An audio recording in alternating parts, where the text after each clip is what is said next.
We are really privileged today to have a fellow dean with us, James Gustav Smith from the Yale School of Forestry and Environmental Studies. You didn't know that Yale owns, in addition to its hedge fund, forests. But our colleague is the Carl W. Knobloch Dean and Sarah Schnellenberger Brown Professor of the Practice of Environmental Policy, a title and a half. The dean is a double graduate of Yale University. He went to Yale College and graduated from Yale Law School in 1969. For those of us who do legal research, I discovered that the dean published 2 articles in the Yale Law Journal when he was a student, already an extraordinary accomplishment. And for those of you who think public policy issues change over time, they don't. One of them was on the quote, the negative income tax, which morphed into our current, one of the most important public policies in the United States, the earned income tax credit. The dean also wrote on the displacement of people in urban renewal projects, a hot topic in 1969 and a hot topic today right here in University City, Philadelphia. For those of us who are legal academics, he had the dream first job in law. He clerked for Justice Hugo Black in the 1969 term of the United States Supreme Court. I'm a little bit of an ersatz legal historian, and an interesting thing to do would be to mark the impact of the clerks of Hugo Black on the United States of America. It's a pretty striking thing. Just name a few of them. Charles Allen Reich, Dan Mayer, A.E. Dick Howard, Guido Calabrese, Walter Dellinger III, Nick Johnson. What a striking collection of people. And our speaker today is the equal and then some of a very distinguished group of former law clerks. After clerking on the United States Supreme Court, our colleague went to the Natural Resources Defense Council in New York and Washington, where he served there for 7 years, and then went to the Carter administration. When I was the least important political appointee of the Carter administration, there's a book that lists all the political appointees from 1 to 8,000. The Secretary of State is 1 times 8,000. Our colleague is the principal White House advisor to President Carter on environmental affairs and the chair of the President's Council on Environmental Quality. And unfortunately, for my politics, President Carter got diselected. He went to Georgetown University Law School, where he served as a professor of law for a year, and then went to the World Resources Institute, worked on Clinton's transition, worked many years at the United Nations, leading its effort on economic development across the world, has been the dean of the Yale School for more than a decade now, has a publication list that us mere professors would die for, including, I think, one of the few law professors in the United States ever to publish in the Proceedings of the National Academy of Science. Very cool for a mere law professor. But more than 3 Yale University Press books, a series of influential articles, and also a real participant in educating the public on issues of environmental law. So we have with us a true academic, an advocate, a government leader, a world figure at the United Nations. What a striking opportunity for Tufts University, and we're very interested to hear what you have to say to us.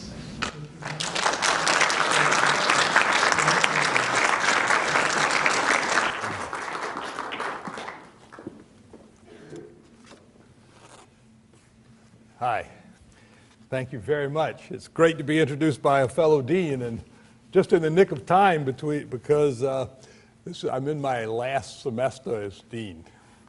A joyous feeling, I want you to know. It's been 10 years. I have enjoyed it in a way, but I'm looking forward to not being in administration and fundraising for a while. Thank you all for coming.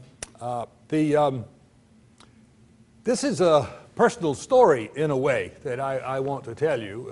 It's a story, really, of how a kind of middle-of-the-road environmental guy, 40 years now, working in environment, got radicalized and really quite alarmed by what's going on.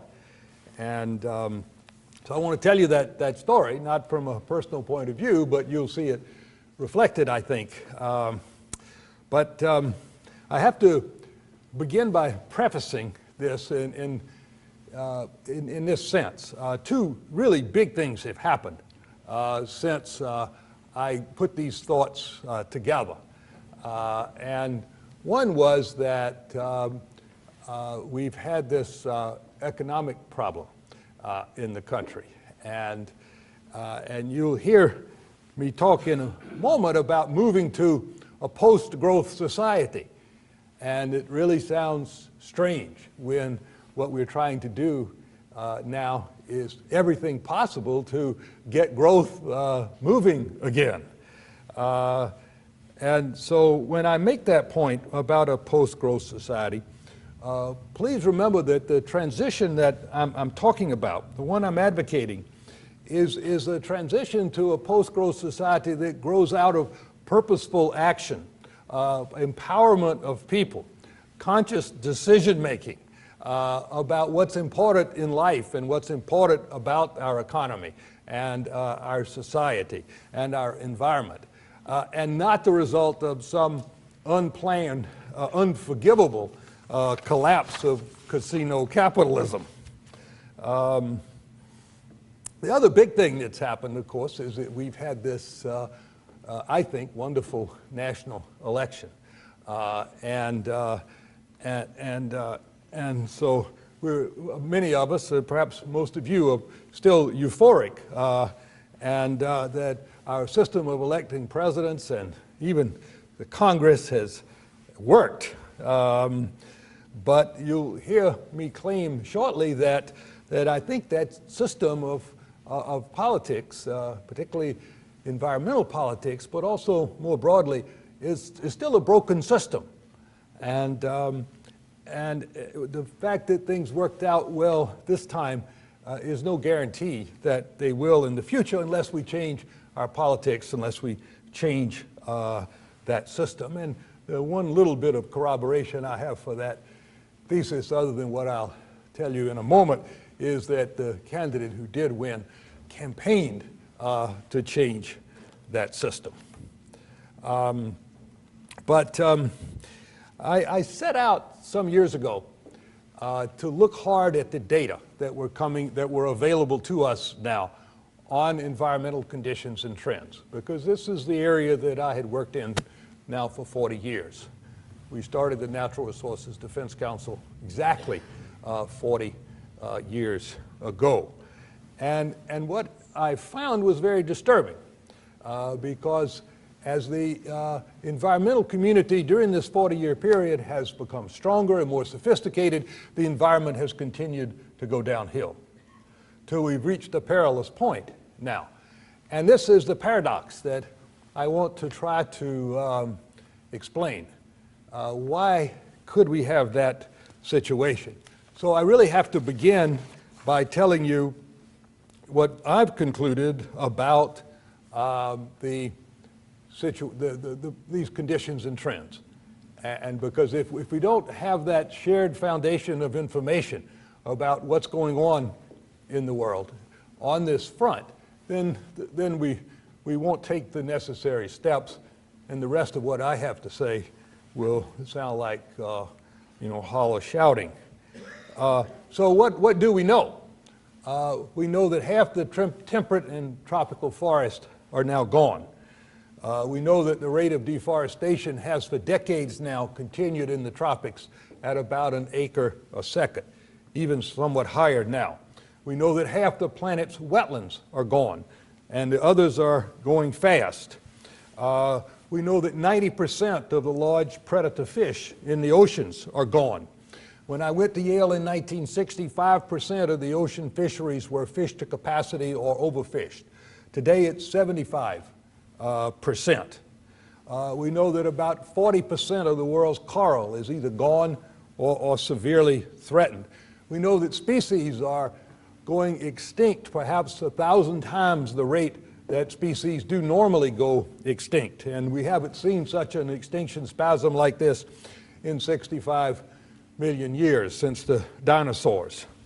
An estimated half of the land in arid and semi-arid regions suffers from some degree of desertification, and one crude estimate is that we're losing an area of productive capacity about this, equivalent to about the size of Nebraska every year. We know that perhaps everybody in this room is the carrier of dozens of very toxic chemicals. What we don't know is what the effect of those chemicals really are on not simply us, but more importantly, on our children in prenatal and neonatal contexts. We know that our human disturbing of the great natural systems that regulate the planet is rivaling those systems. We severely depleted the stratospheric ozone layer without even knowing that we were doing it. We've pushed up the carbon dioxide concentration of the atmosphere by more than 1/3 and started in earnest the dangerous process of global warming and climate disruption. Everywhere we look now, with very few exceptions, the Earth's ice fields are melting. We know that we're fixing nitrogen, making it biologically active at about the same rate that nature fixes nitrogen, sort of doubling this fertilizer effect in the environment. And one consequence of that is the identification now of hundreds of dead zones in the oceans, the largest one in the mouth of the Mississippi. We estimate that we're destroying about, or using, or consuming, or wasting about 40% of the net photosynthetic output of the planet every year, humans, leaving too little for other species. We're withdrawing about 50% of the accessible runoff from the planet's streams and rivers to use, and that number soon is going to be 70%. And we're seeing water shortages occur in many places around the world. The Colorado, the Ganges, the Nile, the Yellow River no longer reach the ocean in the dry season. We also know that the U.S. is deeply complicit in these global trends.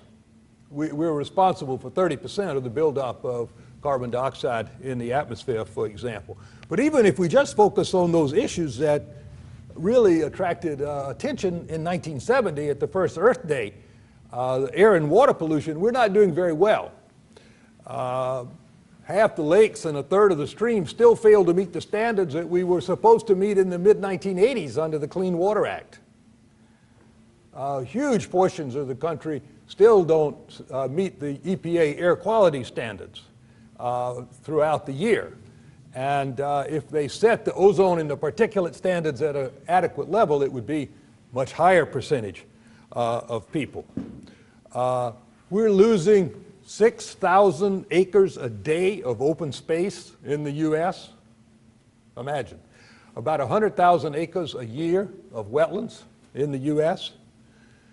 The NatureServe, the best group that we have looking at our biodiversity in the U.S., estimates that about 1/3 of all species in the U.S. are threatened with extinction. And I could go on.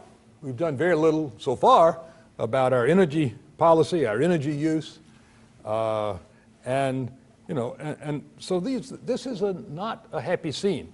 We have here's one measure of the problem.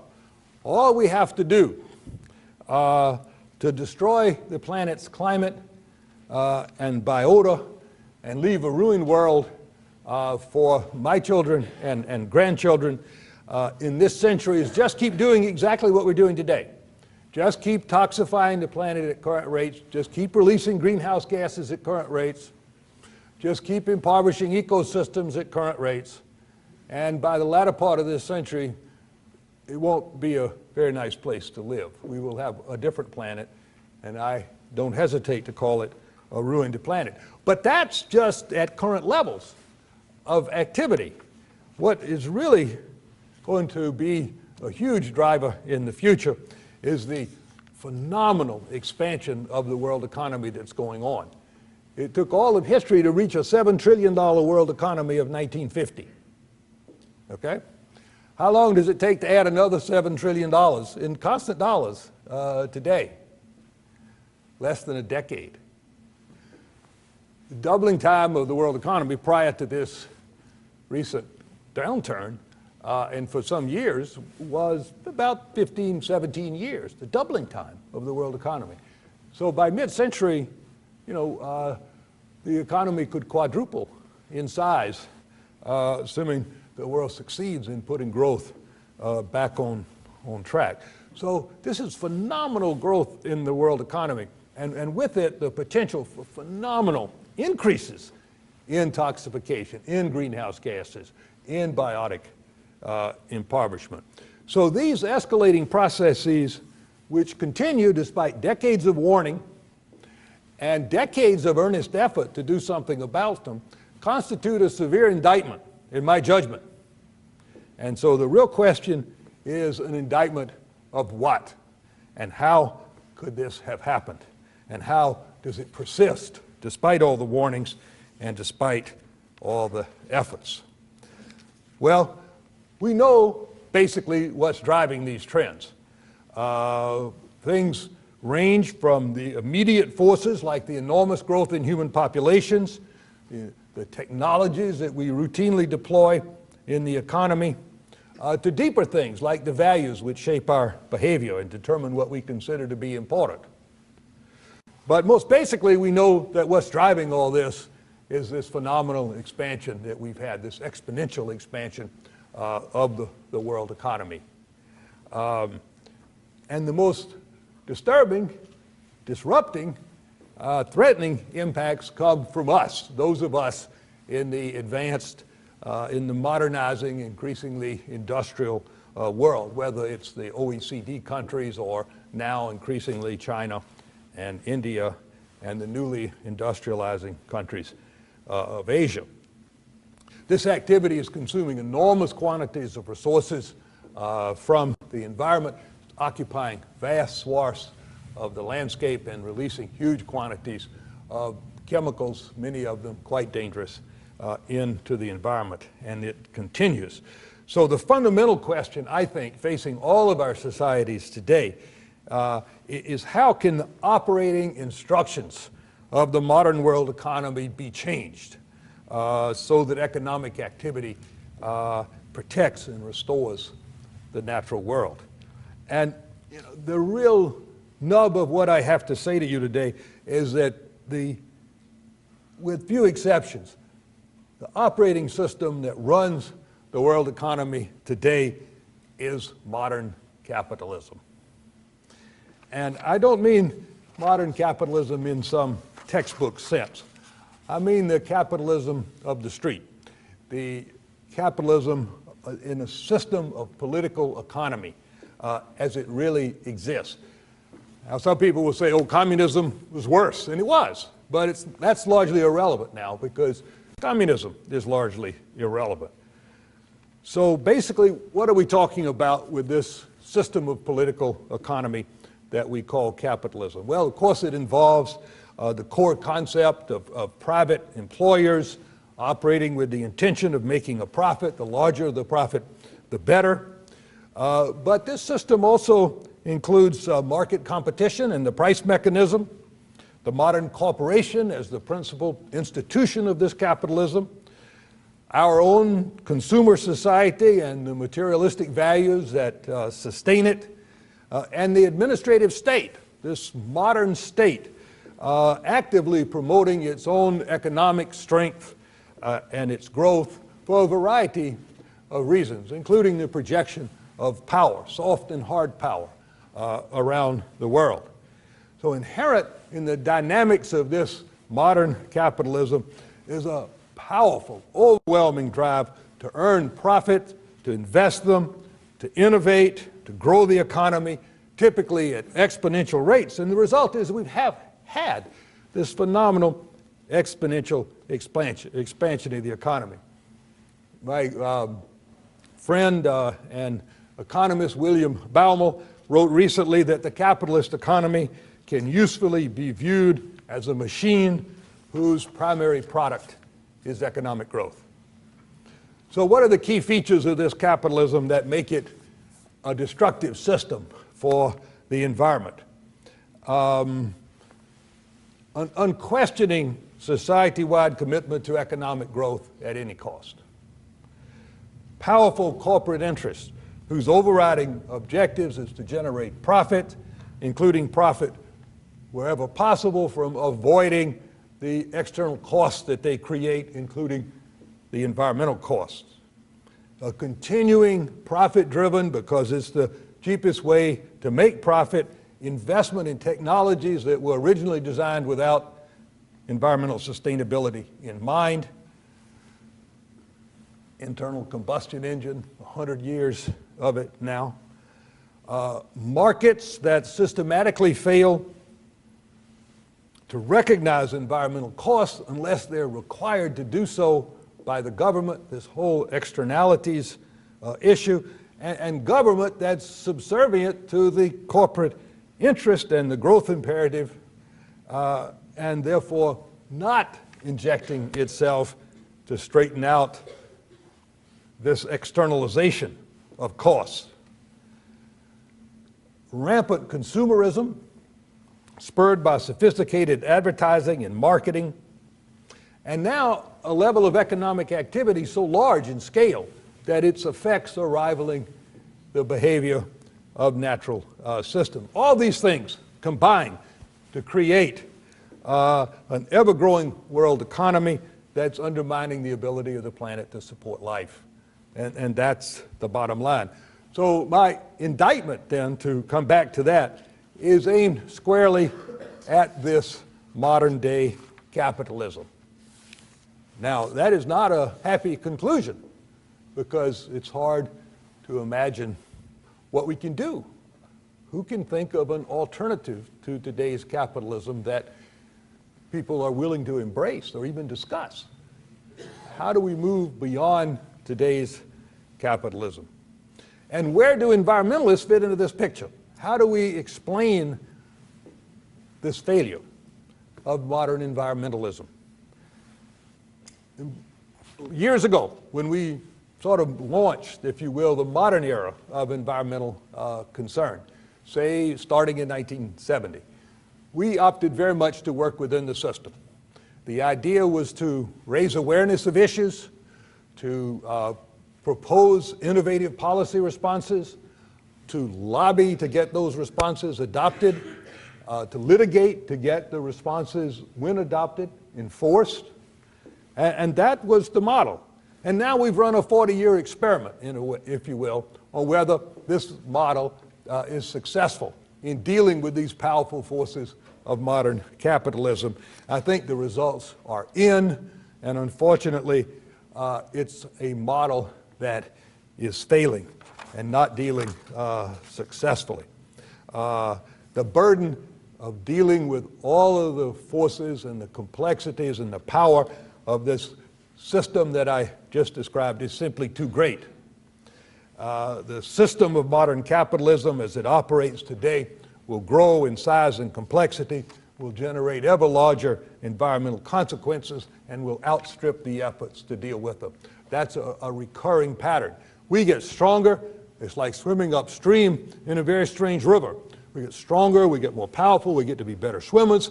We think we can make headway, but that river is getting more powerful and larger than we are, and faster than we are. So not only that, the system will actively seek to undermine what we can do and to put limits on that. So the mainstream environmentalists have opted to work within the system, and that has put off limits so many of the things that I think are necessary now, and that I want to relate to you at this point, that we need to do to address the problem. So environmentalism, in a way, has done a lot. I shudder to think what the world would be like if we hadn't had the groups, for example, that I worked with, all of which do better after I leave, but it's not enough. it's just not enough. So the bottom line is that working within the system is not in the end going to succeed when what we need to do is change the system itself. So can we do that? Is that possible? How can it be done? And if so, how can it be done? Well, I think there's a lot that we can identify. Many of the things that we can identify have been given sort of a political immunity.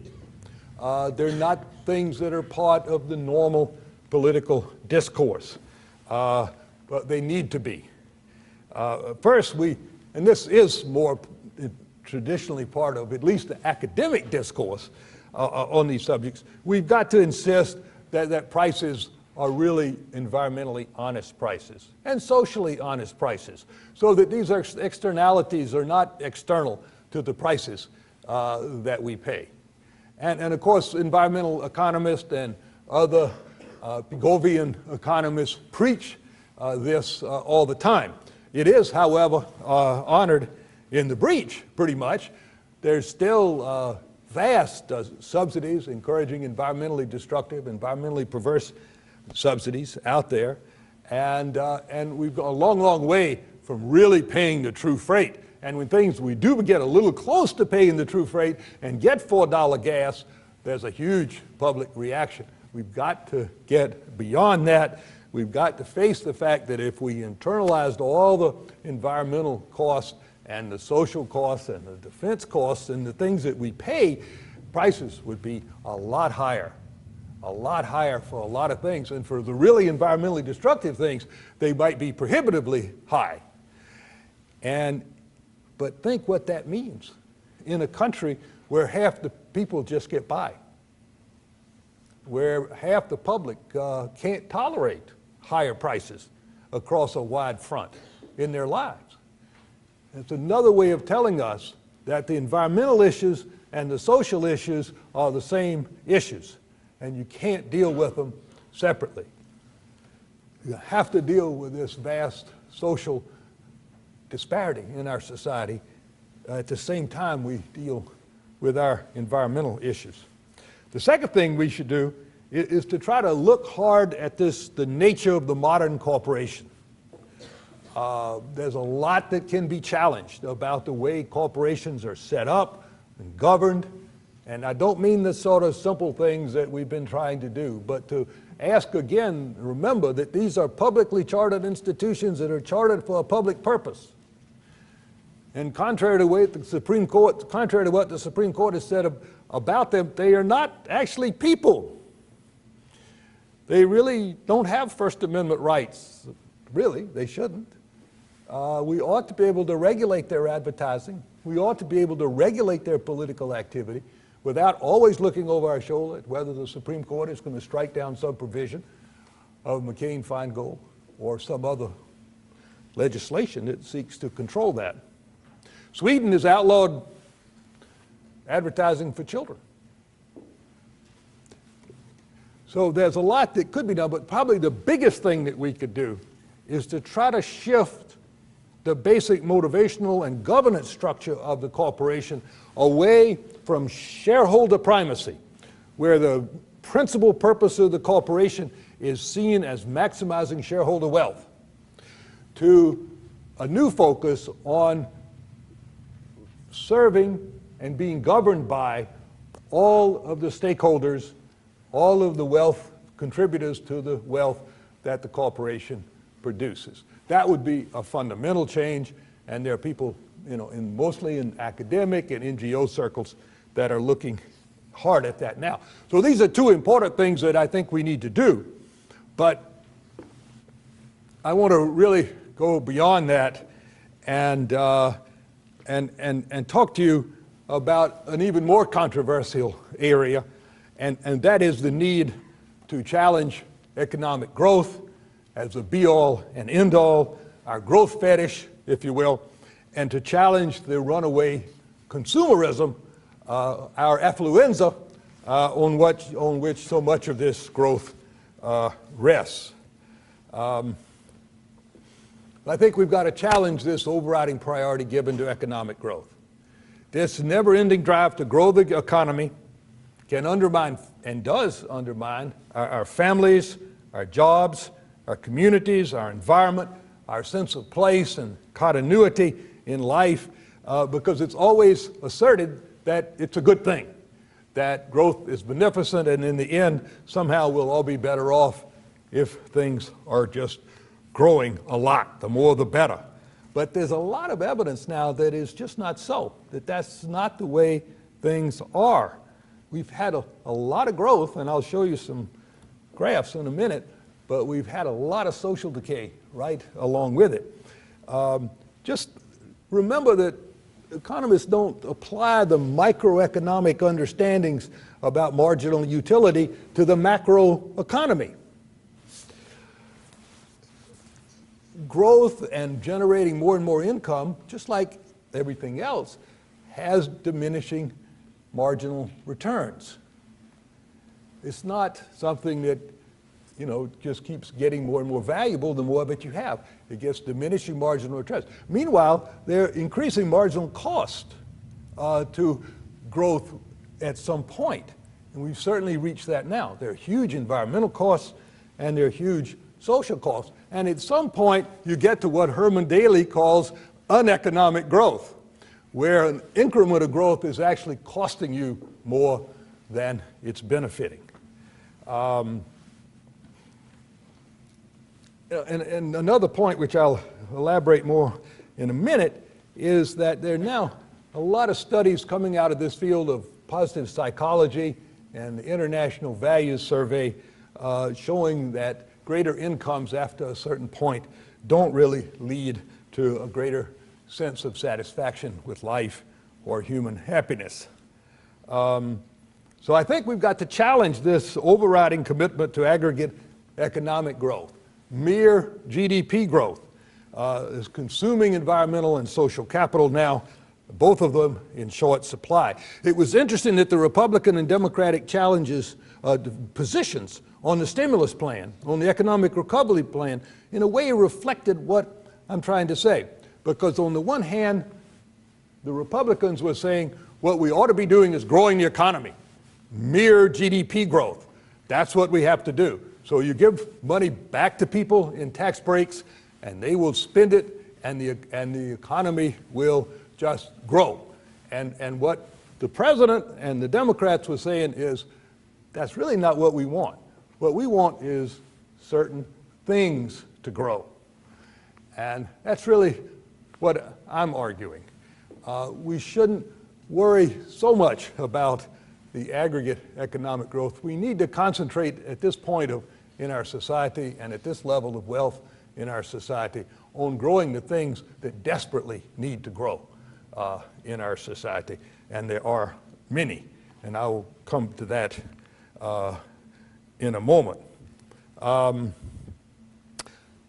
here's one way to look at it. I would argue that there are a rather long list of things that would in fact improve our welfare in our society, but would have the effect of slowing growth in our society.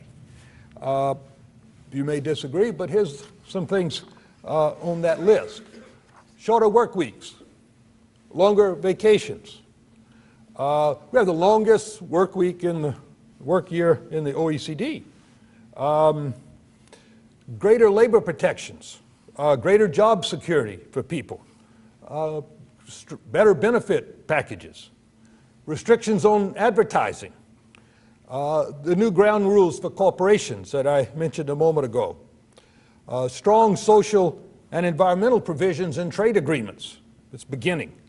Rigorous environmental and consumer protection across a broad front, including, very importantly and urgently now, climate protection. Greater economic and social equality in our country. Much greater social equality, backed by a genuinely progressive income tax and support for the poor. Major spending on public sector services and environmental amenities, and importantly, finally getting around to readdressing the issue of population and therefore labor force growth in the U.S., not just abroad. So I think we also got to recognize that in this context, that this mere GDP growth is a poor and even counterproductive way to deal with our social needs. Indeed, the pursuit, this mindless pursuit of ever more growth, actually deflects us away from dealing with the social problems. I don't know how many times you've heard this, but I've heard it all my life. We have to grow because if we don't grow, we'll have to face the distribution issue and the redistribution issue in our society. Well, we've had tremendous amount of growth, and income inequality has increased, and it is time that we face the distribution issue in our society. So I think, as I was saying earlier, we need to address these social issues directly with targeted programs. I think there's a whole world of things that we need to do out there that could strengthen our families and our communities and increase social capital. Measures that would guarantee good and well-paying jobs, including green-collar jobs. Measures that provide for universal health care. Measures to ensure that education is really good in this country. Measures that provide for care and companionship of the chronically ill and incapacitated. Measures that recognize the responsibility that we have for the half of the world's people, over 3 billion people that live in poverty, on less than $2 a day now. And these are policies that are wise in their own right, I think, but in fact, what they really are is a set of initiatives along with environmental initiatives which give us an alternative path. I was saying earlier that you can't deal with environmental issues unless we deal with these social justice issues. And yet, if you raise in the councils of our environmental groups today, why aren't you supporting health care? They will tell you, oh, it's not an environmental issue. And that's the limitation of mainstream environmentalism as we have it. So I think if you add up the types of measures that I'm talking about here and that I mentioned in the book that I wrote called The Bridge at the Edge of the World, growth would slow. We would be better off, I think. And over time, perhaps the economy would move towards a steady state, with a declining labor force being offset by rising productivity in the labor force. And would that be a disaster? Well, we've had a long string now of great economists who have foreseen that day and prophesized that day and welcomed that day, including Lord Maynard Keynes and John Kenneth Galbraith and many others. And going back to John Stuart Mill, who wrote long ago that there would still be in that steady state as much scope as ever for all kinds of mental culture and moral and social progress, as much room for improving the art of living and life, and more likelihood of it actually being improved. So that's one big area. The related area is to move away from our runaway consumerism and our hyperventilating lifestyles. Environmentalists don't want to talk much about consumption. There's some beginnings of conversations about environmentally sustainable consumption, but it is not really part of the main agenda. And I think that's a huge mistake. We have to challenge the social and environmental costs of our affluence, our extravagance, our wastefulness. Housing size in the United States since Earth Day has gone up 50%, roughly. The average lot on which those houses sit has gone up by more than 100% since Earth Day. But, and I love this one, these larger homes on our larger lots are still not big enough for all of our stuff. And so we've created the self-storage industry in the United States. It didn't exist until the early 70s, but it's grown so rapidly now that if you spread it out, it would cover in square footage all of Manhattan and all of San Francisco. If you haven't seen Annie Leonard's The Story of Stuff. Google it and look at it on YouTube. It's wonderful. I think, in fact, at some level, people realize that this is a huge misdirection of life's energy into this materialism, into this consumption. We have more and more of these consumer things, but at some level, I think we appreciate that it's not making our lives better, and it's actually, in a sense, we're hollowing out whole areas of life, of individual and social autonomy, and of nature, of course. And if we don't stop this process of consumerizing and over-consumerizing everything, if we don't wake up soon, I think we sense that we might actually go past some point where we won't be able to go back. We'll be so captured, so enamored, so enraptured by this system of consumerism that we won't be able to reclaim ourselves, our society, our battered nature. And I think, there's a sense that people sense this. Some of these poll results are pretty amazing. In one survey, 83%, recent survey, 83% of Americans say our society is not focused on the right priorities. 81% said America is too focused on shopping and spending. 88% said the country is too materialistic. Well, cut these numbers in half, and you still have a huge base of people who are sharing a certain set of concerns. And in addition, what is less well appreciated is that the psychologists are now coming back with consistency, telling us that this materialism is deepening in our society. If you look at the surveys of entering freshmen into U.S. colleges and universities, you see a dramatic trend towards careerism, materialism, away from idealism, altruism. And yet, what they're telling us also is that this growing materialism, the more materialistic a person is, the less happy a person is, on average. And that more income and more possessions don't lead to lasting gains in our sense of well-being, our satisfaction with our lives. And that what does make people happy, above all, is strong interpersonal relationships, real, warm, human relationships. And now also some results showing that what makes people happy is giving rather than getting. You may have read, as I did, about this revolutionary new product that's trying to make it in the marketplace now. Nothing. It's guaranteed not to put you in debt. It's 100% non-toxic. Nothing is sweatshop free, zero waste.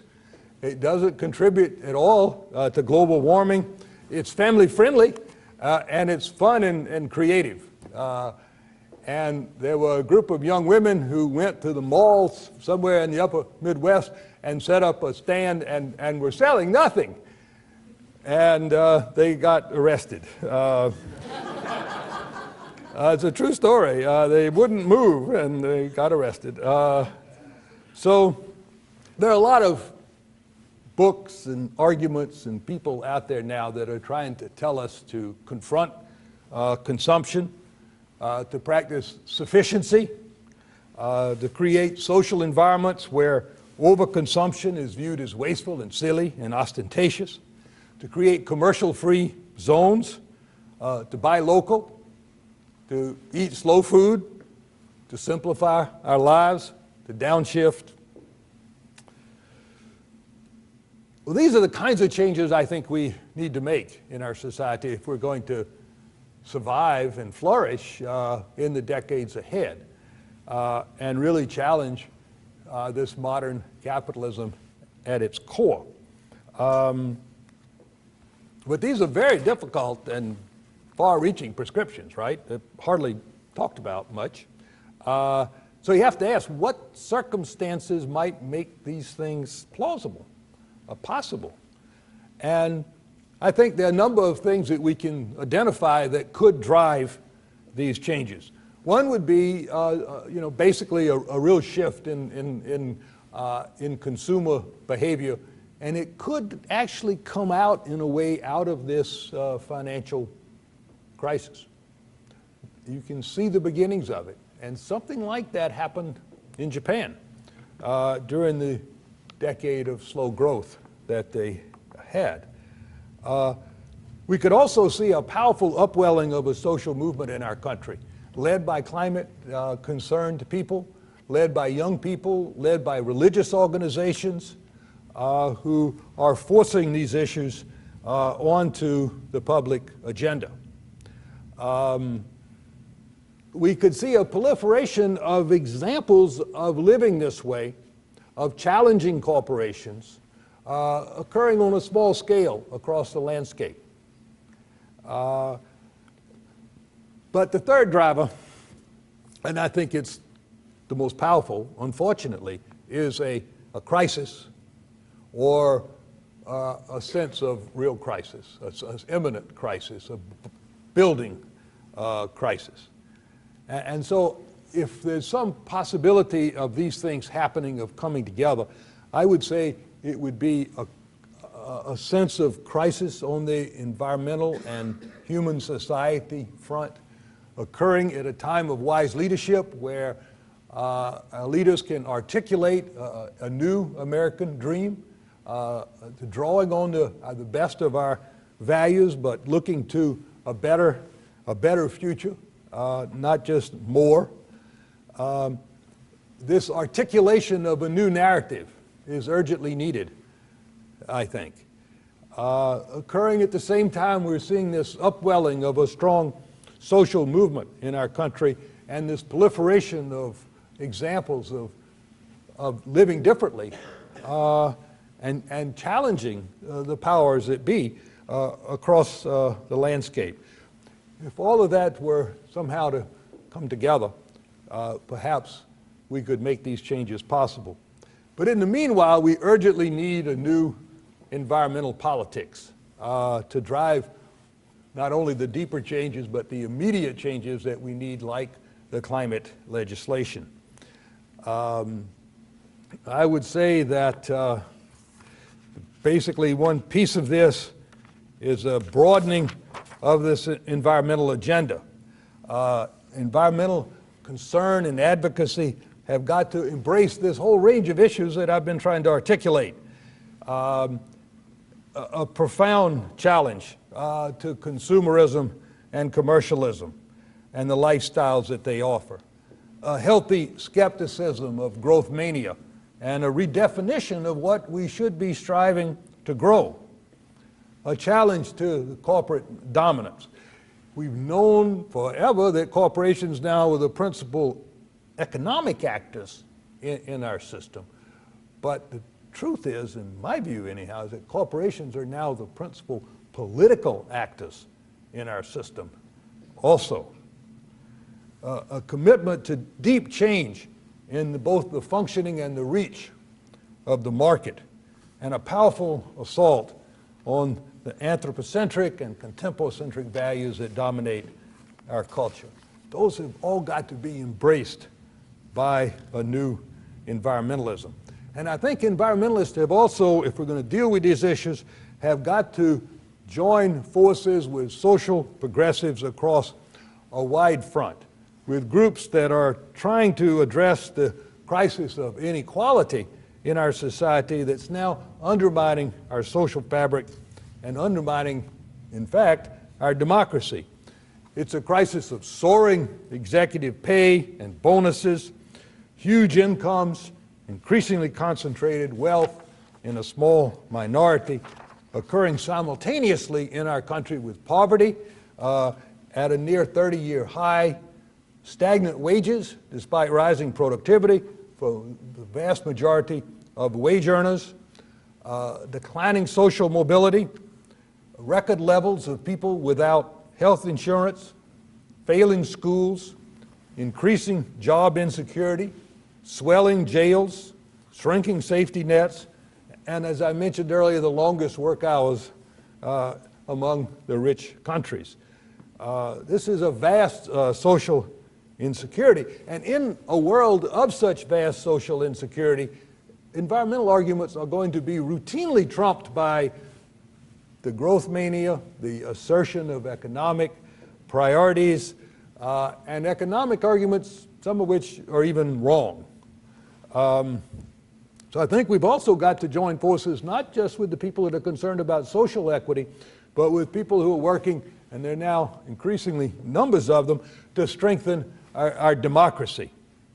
Perhaps our senior political scientist, Robert Dahl, wrote recently that he thinks it's highly plausible that powerful international and domestic forces could push us towards an irreversible level of political inequality, a level that so greatly impairs our present democratic institutions as to render the ideals of democracy and political equality virtually irrelevant. What we're seeing is a vicious circle. These income disparities shift political access and influence to wealthy constituencies and large businesses, and that in turn further imperils the potential of the democratic process to address those fundamental inequities. So here are some environmental issues. Here's some things environmentalists should be taking up. Public financing of elections, regulation of lobbying, real regulation of lobbying. We've had some regulation of lobbying, you know, and there were even restrictions put on what could happen at the conventions that we just had, the national political conventions. Perhaps you saw that there was sit-down dinners were now outlawed. So at the conventions that we just had in the presidential nominating conventions, they had stand-up dinners. And they interpreted this no sit-down dinners means you couldn't have plates. So they manufactured very large spoons. This is a true story. That were full of food. So we need real laws on lobbying. We need nonpartisan congressional redistricting. We need really easy voter registration and encouragement, different ways of making encouraging people to vote. And we need to do away with this nonsense of the Electoral College. And there's a way to do it, of course, without changing the Constitution, right? We can talk about that later. But, so I want to summarize, if I can, in just a paragraph, what I'm trying to say. What we've created in our world today is a very large and rapidly growing economic machine. It isn't growing very fast right now, but that's not the big picture. The big picture is exponential growth. And this machine cares profoundly about making big profits and reinvesting them and growing, and it cares about society and the natural world only to the extent that it's really required to do so to grow. And it's up to us then to inject values of justice and fairness and sustainability into this system. And government is the instrument that we have for doing that. But we routinely now fail to do it adequately because our politics are so enfeebled and the vested interests are so strong. So I think our best hope for real change is a fusion of those concerned about environmental issues, with those concerned about social justice, with those concerned about building a stronger democracy and reasserting real popular sovereignty in our society. We're all communities of shared fate because we're all trying to do the same thing, which is to inject human values into a system that doesn't really want that to happen. And right now we tend to be losing, and the important thing is that all these different constituencies that think of themselves as representing different causes in our society are really going to rise or fall together. And that's what we've seen over and over again. So to conclude, let me remind you of what George Bernard Shaw famously said when he commented that all progress depends on not being reasonable. And I think it's time for a large amount of civic unreasonableness in our society. And to the young people here, I would say particularly, we need you. All of the great movements in our society have been driven very heavily by young people, and you're needed in this effort now very powerfully. Power shift is happening in Washington this weekend. A gathering of forces that are young people that are trying to motivate the Congress to act on climate. This weekend, I think it maybe starts on Friday, in Washington. Thousands of young people will be there. Over 10,000, I think, are now registered. On Monday, 2,000 of those people are now registered to engage in what might be the largest act of civil disobedience in the United States so far.